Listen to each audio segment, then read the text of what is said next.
Bonjour, bienvenue à tous et à toutes. L'épisode 25 s'intitule Rendre l'IA plus conversationnelle. J'aurais fortement envie de préciser, conversationnelle non pas avec nous, monde des utilisateurs, mais plus conversationnelle sur elle-même et ses modes de fonctionnement. Alors, cet épisode sera beaucoup plus bref que les autres.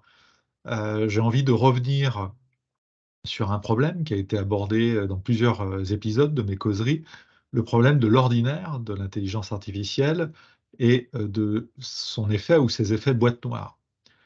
Une partie de l'intelligence artificielle non réglée, non articulée avec un certain nombre de règles explicites, peut avoir un certain nombre d'effets boîte noire, des effets techniques, en particulier avec toute dynamique de réseau de neurones, toute dynamique connexionniste. On peut arriver à des outils d'IA qui ont un bon niveau de prédictibilité, mais des outils qui, par ailleurs, explicitent assez peu les processus, les déterminations, les mécanismes qui sont en amont de cette variable de mieux en mieux expliquée. Il n'y a pas de connaissance dévoilée à l'intérieur de cette boîte noire.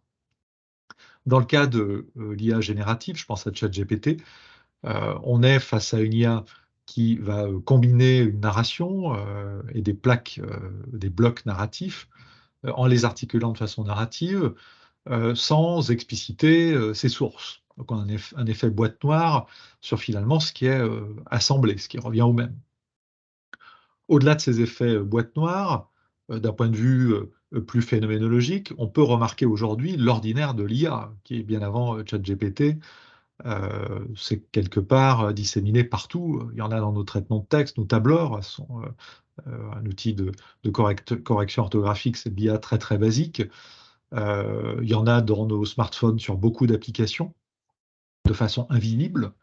L'IA est totalement ordinaire dans nos outils numériques, elle est totalement invisible, loin d'un geste héroïque d'une IA qui surpasserait notre intelligence. Elle est derrière de nombreux petits gestes que nous accomplissons. Elle est elle-même nourrie par de nombreux gestes ordinaires, notre travail gratuit souvent, également très souvent un certain nombre de gestes ordinaires dans des pays du Sud.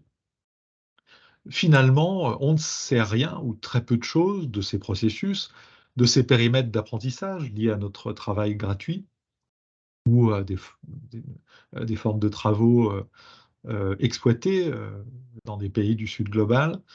On sait peu de choses sur ses hypothèses, on sait peu de choses sur son caractère performatif. Elle constitue le monde dans le même geste de sa promesse de le représenter.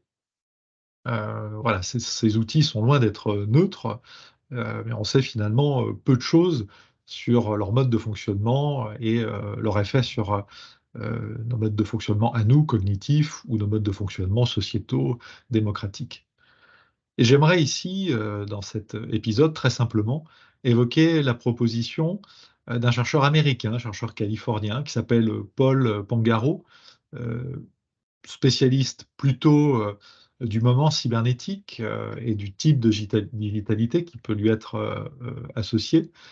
Et Paul Pangaro, en revenant sur les débats même de la cybernétique et un certain nombre de propositions, de figures fondatrices de la cybernétique, met en avant une idée que je trouve intéressante par rapport à ces problèmes d'effet de boîte noire.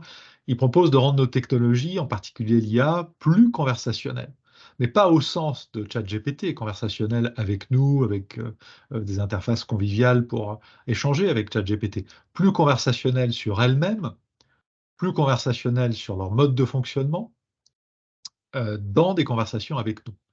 Selon Paul Pangaro, il faut rendre l'IA et ses agencements, l'interface elle-même, les accompagnements qui sont faits autour, le travail qui l'alimente, les différents relais, moteurs qui vont nous mener vers l'IA. Il faut rendre l'IA et ses agencements bavards sur leurs hypothèses, leur mode de fonctionnement, leurs règles, et le faire de façon continue. Voilà, un simple formulaire de 9 pages qu'on doit parcourir, puis valider avant d'accéder à l'application, un formulaire qu'on ne lira jamais, voilà, ce n'est pas suffisant. Pour lui, une vraie technologie, une technologie d'IA qui respecte une véritable éthique, doit être capable de construire une conversation continue avec nous-mêmes sur ces hypothèses. La technologie doit aider à problématiser sur elle-même.